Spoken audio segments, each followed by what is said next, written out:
有冇交錯？今日同大家講下呢個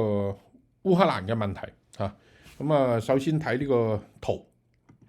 因為之前呢幾日我都同大家做過，都睇過呢一張地圖，即係庫爾斯克呢個俄烏戰爭嘅前線嘅庫爾斯克嘅戰鬥。呢個好熟啦，大家呢個係呢個可以睇到一個問題。庫爾斯克前線就喺呢個地方，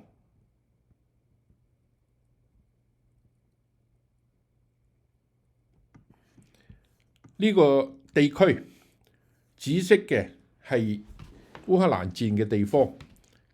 粉紅色嘅係呢個俄羅斯戰嘅地方。呢個地圖係好明顯嘅，如果大家由同前幾日我哋講嘅嗰個地圖嚟比較，烏克蘭嘅佔據嘅地方係縮細咗嘅。譬如話呢啲曾經報告發生戰鬥嘅地方，而家全部已經變成咗呢個俄羅斯佔據嘅地方。包括呢個地方之前呢，就喺呢個烏克蘭佔據嘅地區嘅，包括呢個地方都係之前呢係烏克蘭佔據地區，而家全部變成俄羅斯佔領嘅地方啦。所以好明顯，烏克蘭喺庫爾斯克呢個地方嘅佔據嘅面積係縮細嘅。呢個係其中之一，可以睇到呢個問題。第二呢，大家都可以繼續即係同我哋一齊去睇呢個地圖。呢個喺烏東戰場嘅最犀利嘅地方，我哋去睇所有嘅呢個有槍嘅地方都係有戰鬥發生嘅地方。我哋去睇下，由呢個上邊一路落嚟都係發生緊戰鬥。所有嘅地方都係烏克蘭報告話呢個俄羅斯喺度進攻，加強咗進攻嘅。包括大家一路睇落嚟，所有呢個係有槍嘅，即係呢個紅色圈圈裏邊係槍嘅。呢啲呢就係有飛機有炸彈啦，係咪？即係炮，所有係一支槍嘅，即係發生戰鬥嘅地方，都係俄羅斯喺度進攻緊。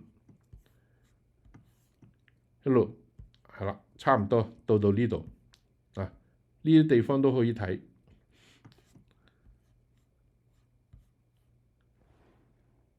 馬里烏波爾所有嘅邊境上邊，即係咩意思呢？俄羅斯軍隊全面進攻即係烏克蘭咧，睇嚟係好被動。原因係乜嘢？原因當然係美國人停止咗援助，除咗武器嘅援助之外，停咗之外，仲有情報方面嘅援助情報共享。所以咧，烏克蘭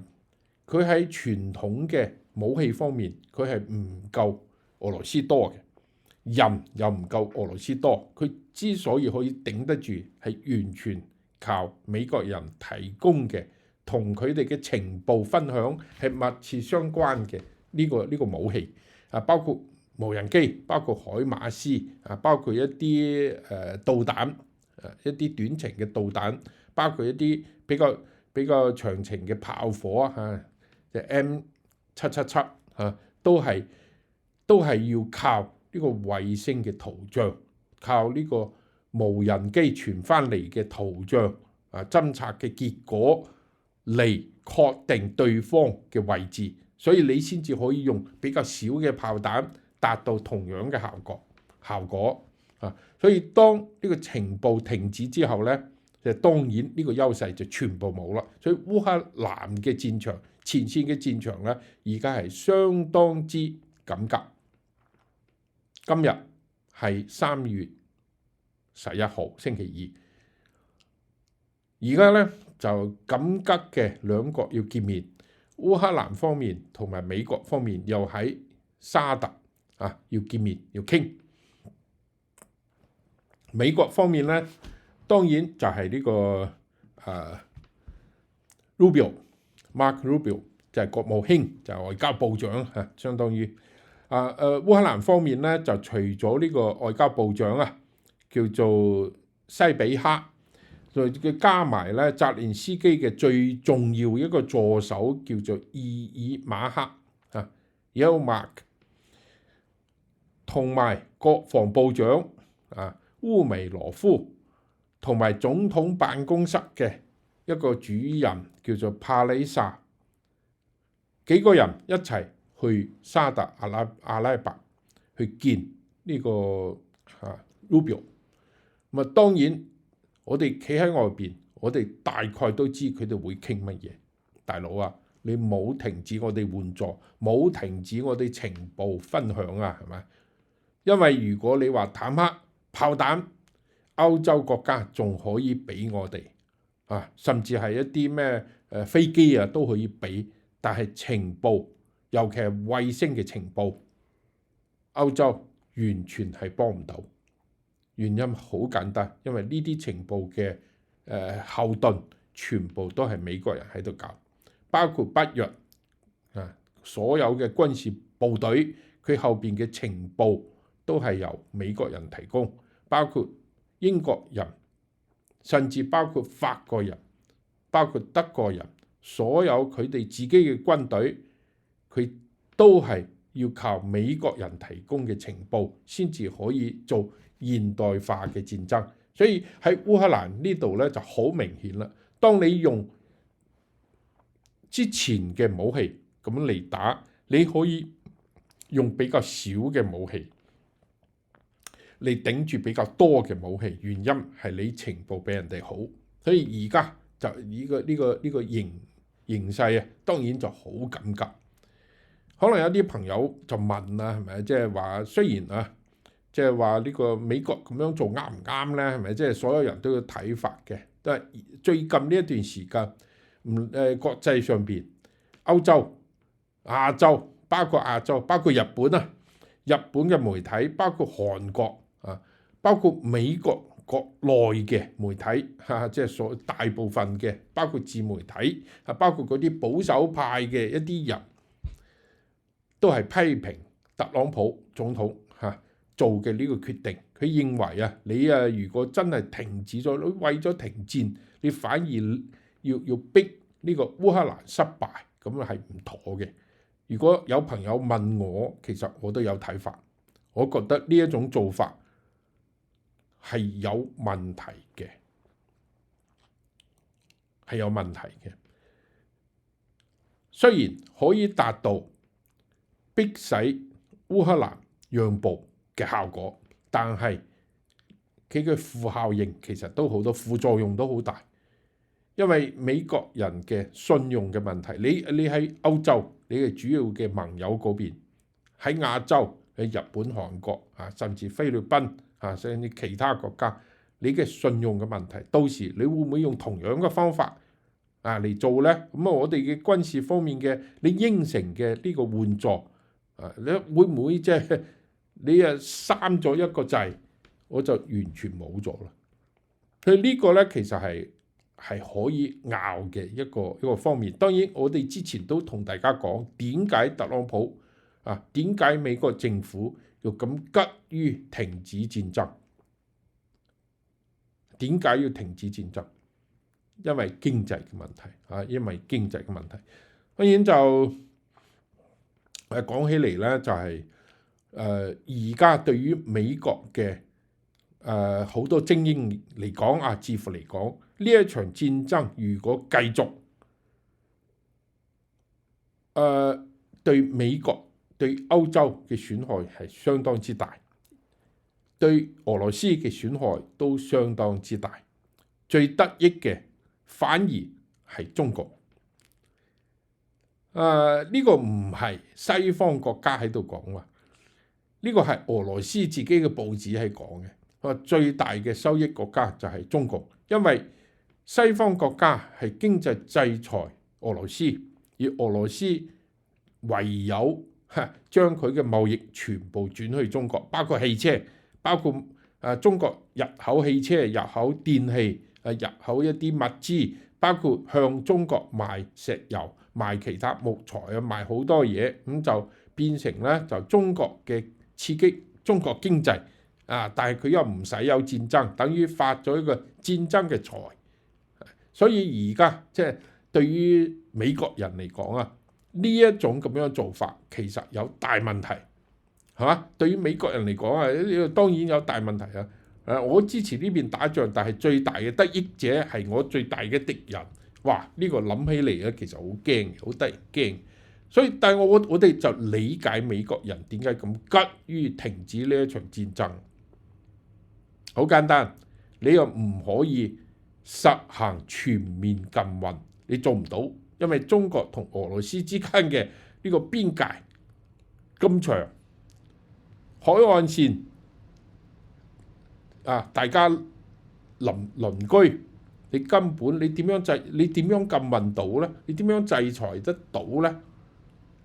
中國經濟嘅呢個規模咁大，當然係有問題，即係你包括半導體。包括最先進嘅半導體啊，拜登政府嗰時搞嗰樣嘢叫做小院高牆啊嘛，即係我有關鍵嘅地方，我即係封鎖，封唔封鎖得到咧？大家知道嗰個 DeepSeek 幾萬張嘅 AI 芯片係邊度嚟嘅？華為嘅200萬張芯片係由台積電幫佢整嘅，係邊度點樣整嘅？係你呢個制裁係其實真係好難。而家當然香港就你好難喺香港已經轉運啦，而家變成其他地方，包括喺呢個新加坡，包括喺中東啊，包括喺土耳其，就係成立一啲公司去買呢啲芯片，跟住咧就轉運去中國大陸。佢呢個全面嘅呢個經濟上邊嘅封鎖，呢啲制裁，美國人要諗多更加有效嘅措施。當然咩措施咧？特朗普嘅措施就係全面關稅啊，都要由同你即係經濟呢個貿易戰。當然就係佢係呢一種佢嘅諗法，但係短期之內，對於美國人嚟講，當然係最重要嘅就係停止呢一場戰爭。但係點樣停，用咩方法，呢個係值得拗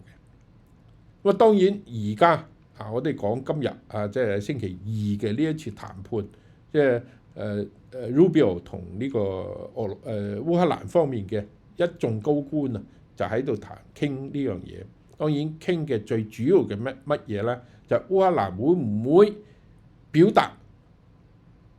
你美國係大佬啦，係你話事嚇，你拍板，你話點停就點停嚇。如果唔係咧，即而家冇得玩啊嘛。即係好似特朗普話齋，you have no car， 你冇牌啊，咁啊冇得搞啊。歐洲幫佢幫唔到，歐洲人要攞幾千億去重建佢嘅軍備，可能要10年之後先至可以幫到而家美國人幫嘅呢個水平，所以係好大嘅問題啊！當然對於烏克蘭嚟講啊，呢個係一個成敗成亡呢個生存或者滅亡嘅一個關鍵嘅時候，喺呢個時候就唔係情緒嘅問題，你要好實際。當然呢個特朗普應該收到料佢公開對嗰個電視台講，佢話我哋幾乎我哋要呢個重新同佢哋分享情報，幾乎即係仲未就嚟即刻過幾個鐘，唔知佢嘅意思係咩？當然 Rubio 都講咗同樣嘅説話，佢話我哋係樂觀傾喺呢個沙特阿拉伯呢一場傾完之後，可能我哋有個 deal，有咗呢個 deal 呢，咁就會恢復所有嘅情報，包括衛星圖像嘅呢個分享。所以大家可以睇到點解呢個地圖上邊俄羅斯猛咁進攻啊，即刻大規模嘅進攻，因為喺趁你呢個時間窗口啊，仲未攞到個情報時，我佔多啲地方嚇，等你美國人又恢復俾你情報嗰時，我就匿埋一邊，係嘛？所以呢幾日俄羅斯喺邊境上邊好多地方都取得咗進展，取得軍事上面取得進展。但係呢一場係國際政治嘅一場大嘅一個賭博，賭落去會點樣？賭落去會點樣？而家起碼有特朗普嘅做法，有幾樣嘢我哋好清楚。第一，佢要攞翻所有嘅資源啊，要去亞太地方咁啊，對抗可能會發生喺亞太嗰邊嘅衝突。當然指嘅係中共啦。第二，歐洲醒啦，歐洲俾人哋，你知道呢個世界講係講唔醒嘅，只有痛先至可以醒嘅。包括我哋自己在內都係點同你人哋點樣同我講啊？點樣提醒你啊？注意呢樣啊，留意嗰個人，你都唔會理嘅。只要當事實發生咗，令到你痛咗啦，咁你就醒啦，你就明白呢個人性係乜嘢，明白嗰個人原嚟唔係好人嚟嘅。歐洲而家醒翻嚟咧，最主要就係你唔可以咁長時間咁耐，你都係只係依靠美國人。因為特朗普上一個做總統嗰時，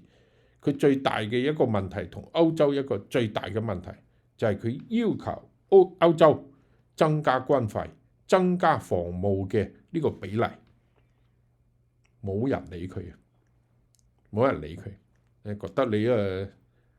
講大話咩？係咪？即係我哋覺得咁好係咪？我一年四五十日嘅假期，講笑啊！你要我縮小我嘅福利，減少假期，去做啲武器打一個我仲未睇到嘅敵人，呢個係冇可能嘅。而家當然醒啦，因為呢個係對特朗普嚟講啊，對呢個自由世界嚟講啊，係其中一件比較大嘅一件好事，係嘛？當然呢個我哋希望呢個 Rubio 同呢個烏克蘭嘅呢一班高官啊，尤其係呢個爾馬克Yermak係呢個澤連斯基嘅最重要嘅一個顧問同埋助手，兩個人之間可以傾掂好多嘢，之後咧可以結束而家呢個美國人對呢個烏克蘭嘅呢個實質上邊嘅制裁，係嘛？即係快啲翻去幫烏克蘭守住一啲地方點講啊？我哋都唔希望一個侵略者俄羅斯會喺呢個因為自由世界內部嘅呢個不協調咧，佢就得到好處。其實中共都係一樣，佢等緊呢個機會，等緊呢個機會就係美國內部政治發生混亂，美國同歐洲之間發生混亂，所以所有人對於華人嚟講尤其我哋海外嘅華人嚟講，尤其對於反共嘅呢啲人嚟講，而家最擔心嘅問題就喺台灣海峽。我哋會睇到越嚟越多嘅跡象係越嚟越危險嘅。而家呢個時間，因為美國同歐洲嘅關係，因為美國內部嘅呢啲政治上面嘅問題，因為好多政策同埋包括聯邦政府同埋州政府裏邊嘅爭拗，好多嘅內部政治呢個出嘅問題，如果繼續發酵，其實台灣係最危險嘅一個地方嚟。就講咁多，多謝大家，拜拜。